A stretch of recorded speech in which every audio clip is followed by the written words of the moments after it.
Hi, Amanda here with Crafting with Amanda. Welcome. Today I am going to walk you through this Sweet as Honey card workshop, and not the whole thing, but the cutting guide will do the cuts, most of them, and then card number 1.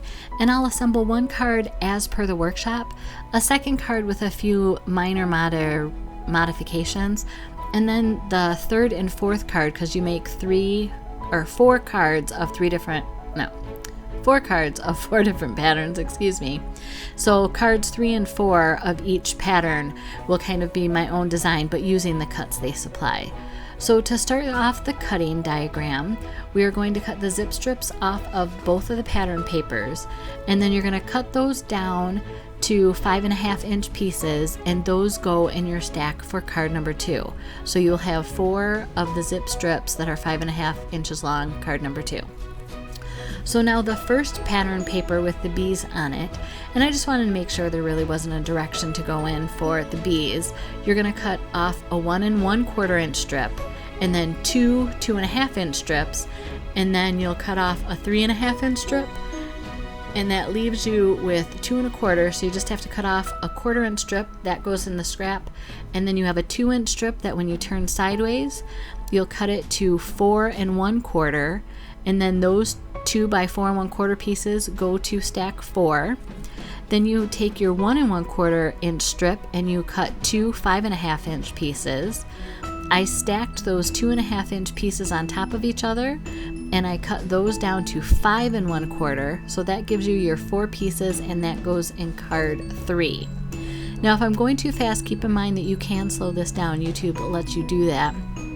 So I just cut those 3.5-inch strips down to 4 3/4, and those went in pile 1. So now for the second card, I am doing 1 1/4 again, then 3.5, and then from there I do a 2-inch piece. And I am struggling. It's my own fault. I'm not pressing down hard enough with my rotary cutter. And then here I'm cutting off a 2-inch strip because I know I need 4 1/2-inch pieces, and I want to keep my scrap as big as possible.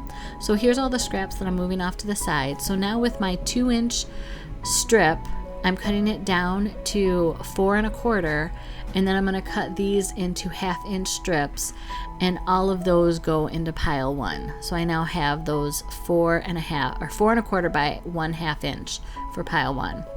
Then I take my 2-inch wide strip and cut 2 at 4 1/4. Take your 3.5-inch, and you're going to cut 2 more at 4 3/4 for pile 1. And then lastly, this is my 2-inch strips you cut down to 4 1/4 as well. So most of these cuts are 4 1/4, but I will have some of the dimensions in the description. So now for the gray piece of cardstock, I cut off 2 1/4-inch strips, 2 1/2-inch strips, and then 2 more 1/4-inch strips.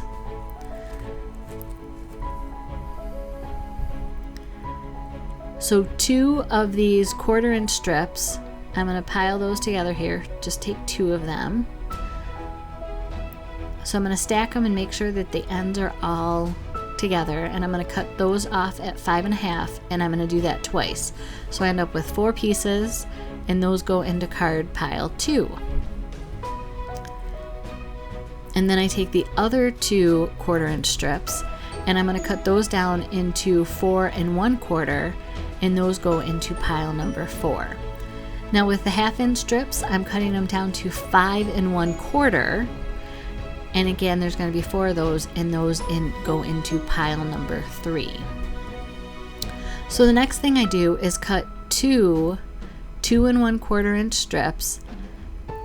And I apologize that I'm having to do this twice for my cuts. It was my own fault. I know to push down more on my circle cutter, and I didn't have the leverage. I don't think my chair was high enough, or maybe I wasn't standing that day when I was cutting. So I now have 2 2 1/4-inch strips, and I'm cutting those down into 4-inch sections, and those go into pile number 1. And then the remaining scraps from that will be put in for die cutting pieces. So that's where you can see that you do the honeycomb and the tags.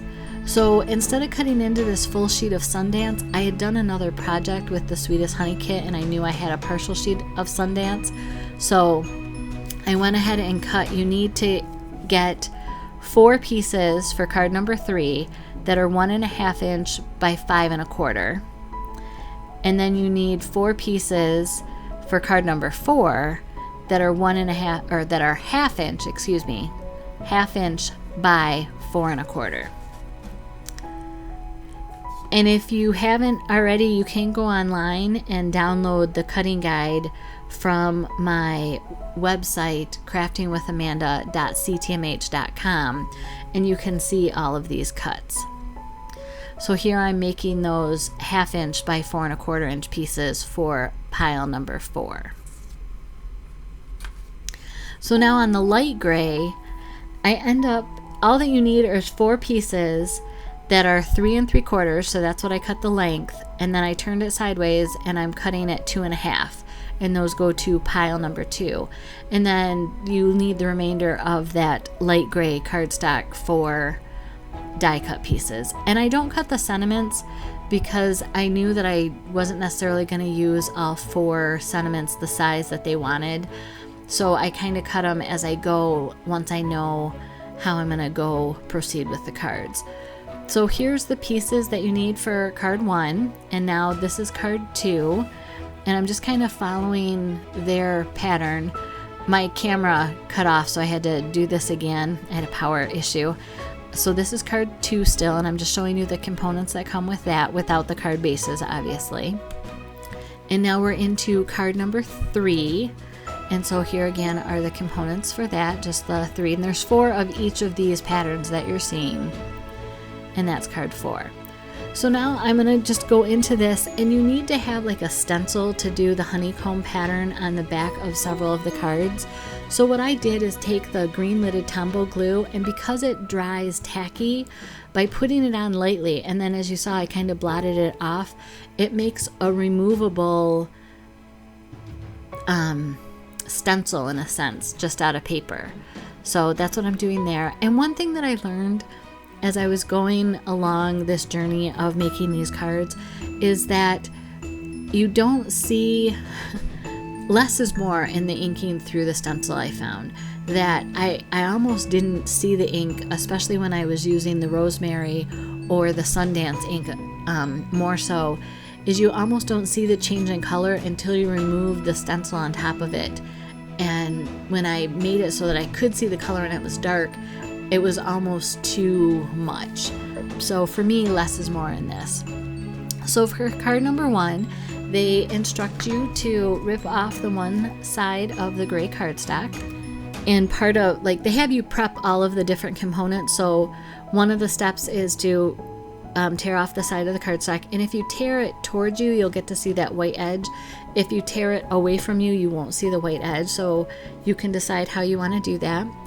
It showed you to stencil the card base like I did, and then it also shows you to put these chain links at the top and bottom of your card sentiment, and then stamp the B on it in black. The chain links are done in rosemary. And just so you know, that sentiment piece is 1 3/4 inches wide by 3 3/4 inches tall. So if you want to do the card set, but like I said, go on my website and you can download this guide and see all the directions. And then I have these, all the dies you can see here on my little cutting board, and I grabbed one of the light gray tags that I cut, and then I put the stamps together with the outside of the ticket, and then the always remember never together, never forgotten, excuse me. I put those together and stamped them all at once. And then on these honeycomb pieces, you stamp it's like little words that are on the stamp set, kind of a paragraph. So you stamp those to give some interest on that. And now we're ready to assemble because we've have everything that we need. So first thing you do is glue down, this is piece 1A. So you glue that down. And it tells you on the guide that it should be 3/8 of an inch from both the top and the bottom. I don't measure, I just kind of use my eye to get that in there. And then piece 1B, they said leave it 3/4 of an inch up from the bottom.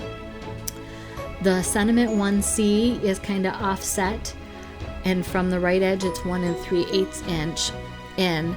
And these are all in the guide, but I just kind of go by eye. And they do give you the tip of not gluing down the outside edges of your pieces so that you can slip some of these other embellishments in underneath. But if you forget like I did, just grab a multi-purpose tool and slide it underneath there, or even the Cricut spatula is great for kind of lifting up some paper without tearing it so that you can slide some of those elements in. So I'm doing 2 of the solid honeycomb pieces up there in the upper right corner, and then I'm putting down piece 1D, and it says it should be 2 inches from the bottom. And like I said, I'm not using actual measurements. I'm just kind of going with what feels good to my eye. And then I'm going to slip this honeycomb right there on top of the banner that goes along horizontally and kind of approaching the bee. Glue the ticket down. And it does say that you can do the honeycomb banner and that on pop dots.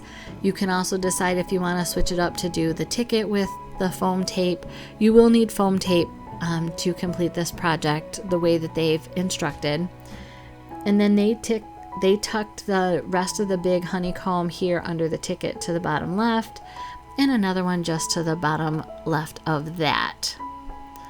And we're kind of coming to the end of this. All we have left is to attach the dots of white or black, and in this particular case they have you put down 1 white dot here on this honeycomb, and then they have another one here in the corner, and then 2 more up in the upper right corner of this card.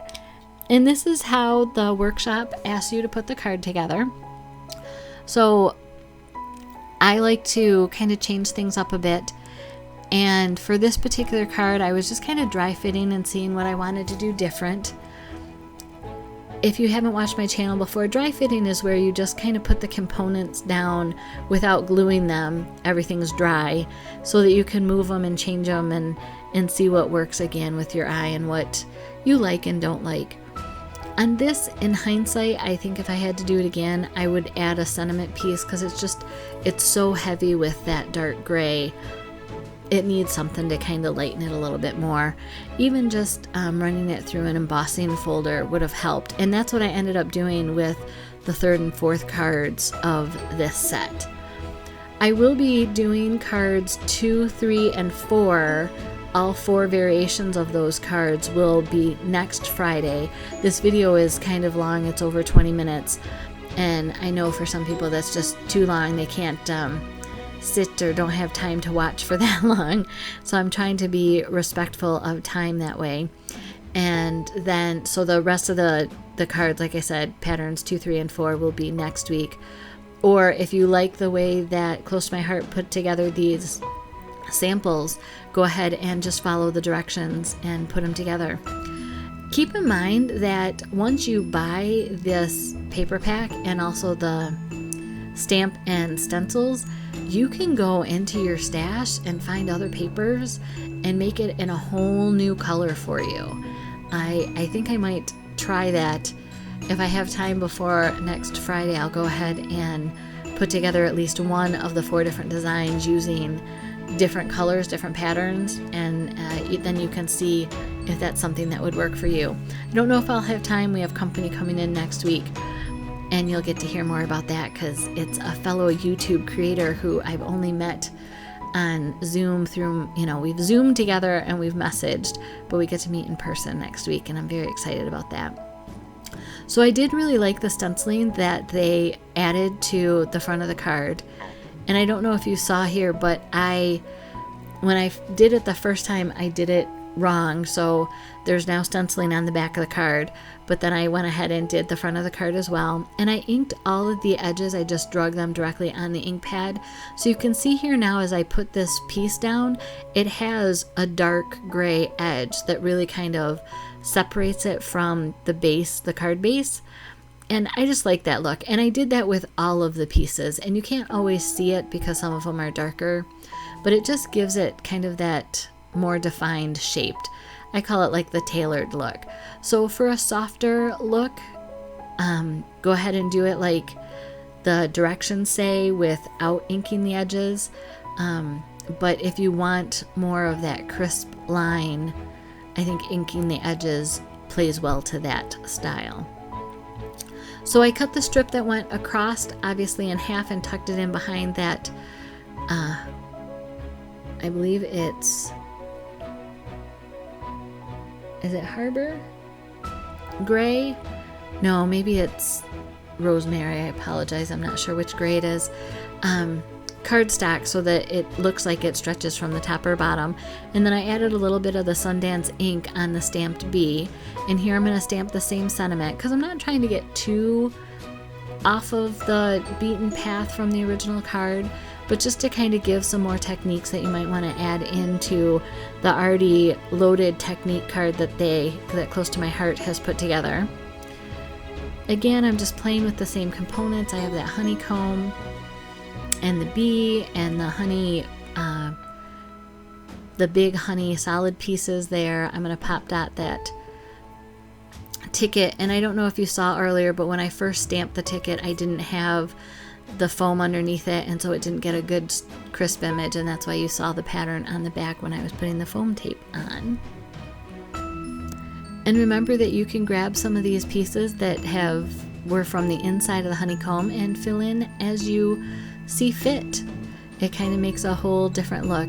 Now here I'm just gently bending the leaves of the bee up so that it kind of looks like it has some movement, and then I will glue the body of the bee to the card base, but because I put foam tape now under the wings, it'll keep those up, kind of like the butterflies that I've done in the past on other cards. And I'm not sure where everything goes yet, and I don't want to glue the bee down until I can kind of space everything else out. So that's what I'm doing now. And keep in mind that these cards are your projects, and you can make them however you want to make them. They're yours. I have had in the past people say, but that's not what it says. And I understand that. And you can follow the directions and you'll make 16 beautiful cards. But if there's something that you see that you think works better for you or for the person that you're going to give it to, by all means, make these your own. Enjoy it. That's kind of what paper crafting is for me. It's a time to enjoy and have fun, and I think about the people that are going to be receiving this, and just, I'm sending a smile is how I phrase it, or happy mail, as I think many people have referred to it. So now I'm kind of looking to see if the card needs anything else. Instead of the white dots, I'm going to go ahead and add the black dots, and they do send you more dots than you need to complete all the projects, so feel free to add more of them on as you see fit. I wouldn't say it's quite double what you need, but it's close. You might have, between both sets of white and black gems, twice the number of gems that you need. So now as we move into the third card of pattern 1, I'm still using the same papers, and I don't know if you can see on the camera, but I did run those through the flowered embossing folder that Close to My Heart, I believe it's in the core catalog. And then I'm just grabbing some of the extra die cut pieces that I have in the different colored honeycomb, and I'm just, again, dry fitting, seeing what works. I really like their original style with the ticket over top of the strip going sideways across the card. I pulled this stamp set from the January stamp of the month, and it says, "Oh My Happy," and then on the inside of the card I will put "Happy Birthday." But I just thought it was a little different. And I hadn't seen the happy birthday sentiment on the B stamp set yet, and I find that when we get to the next card, but I knew that I needed some birthday cards, so that's why I chose this. And then underneath, I'm taking more of the chain link and I'm kind of just overlapping them a little bit with the rosemary ink just to fill out the rest of that tag. I thought about putting the tag surround on it, but I just thought this would be a different look. So here I had a scrap of paper from that previous project that I made, and I also die cut these layered flowers from the layered flower thin cut set in the core catalog. And by folding it in half, it's a 7-petaled flower. I'm kind of making a variation on a black-eyed Susan, or at least that's what I always heard them called. And I'm curving the edges with my bone folder, actually scoring tool. And later, as I get to cards 3 and 4, I actually start inking the edges with a little bit of the Sundance, and that really makes them pop. But I really thought it was nice to have some sort of dimension in the flower on these cards. And as I said, I loved the inking, the sponging through the stencil of the honeycomb pattern. And less is more. Like I said, I want to remind you of that the further I went along in creating these 16 cards, the more I realized less is more, and I needed to not be as heavy-handed with the ink. So hopefully you can learn from me, and if you get to play with these cards, do just that. So now I'm just gluing all the components together, and there's a dark side and a light side. I did ink the edges of all of the papers, as you can see in the rosemary ink. And as I'm changing up how I want things on here, instead of the flower coming down from the top, it's going to kind of be right in the middle, front and center. And again, this is all what works for you and what appeals to you. And not all cards are going to be the same, and I think that that's quite okay.